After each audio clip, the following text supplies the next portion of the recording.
ला परत मृत्यू झाल्याचं सुद्धा सर्टिफिकेट या ठिकाणी दिलंय आणि त्यांनी स्वयं घोषणापत्र द्यावं लागतं। कमलाकर मुडेगावकर यांनी 20/8/2023 ला स्वयं घोषणापत्र दिलंय की मी कामावर होतो।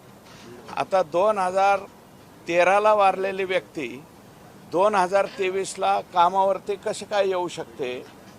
हे खूप मोठं गोंधळ आहे आणि अंबाजोगाई नगर परिषदेने तिथले जे शेख इफ्तेकार नावाचे कार्यालयीन अधीक्षक आहेत यांनी सर्टिफिकेट दिलंय की कमलाकर मुडेगावकर हे 9/4/2023 ते 20/8/2023 या कालावधीमध्ये कामाला आलेले आहेत। 2013 ला मेलेला माणूस 2023 ला कामाला कसा येईल? तर तो आलेला आहे।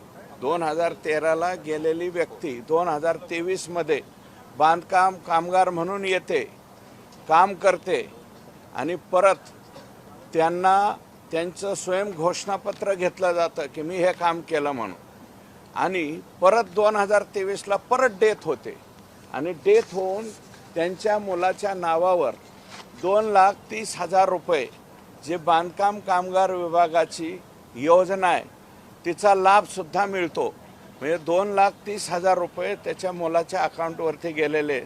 याच्यामध्ये काही अधिकाऱ्यांचं निम्म तुम्ही निम्म आम्ही अशा पद्धतीने लूट ही मोठ्या प्रमाणावरती झालेले आणि विशेषतः कोरोनामध्ये गेलेले जे लोक आहेत त्या लोकांच्या बाबतीमध्ये हा प्रचंड महाघोटाळा या बांधकाम कामगार विभागाच्या याच्यामध्ये केलेला आहे।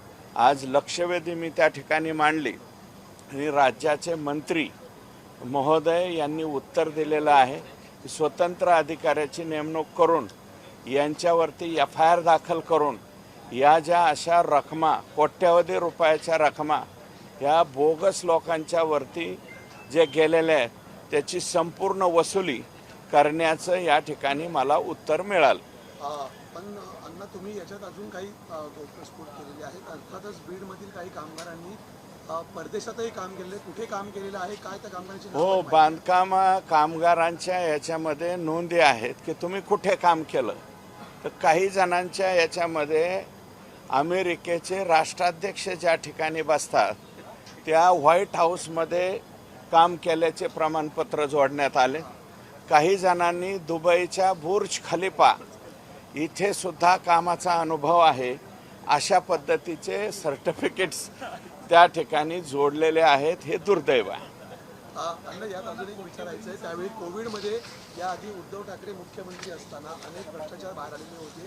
त्यामध्ये खिचडी घोटाळा असेल, भाजपने आरोप केला होता, अपन घोटाळा असेल, हा एक नवीन घोटाळा त्यात म्हणतात। हा एक मोठा घोटाळा। मी तर हे बीड जिल्ह्यातलं एक प्रकरण त्या ठिकाणी नमुना म्हणून दाखवलेलं आहे, परंतु असे शेकडोंनी प्रकरणं त्या ठिकाणी झालेले आहेत।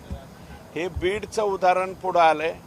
माझं मत असं आहे की कोरोनामध्ये दुर्दैवानं गेलेल्या ज्या व्यक्ती आहेत त्या 19-20च्या नंतर पुन्हा 22-23 ला जिवंत झालेल्या आहेत आणि जिवंत होऊन त्यांनी पुन्हा एकदा मृत्यू पावलेला आहे।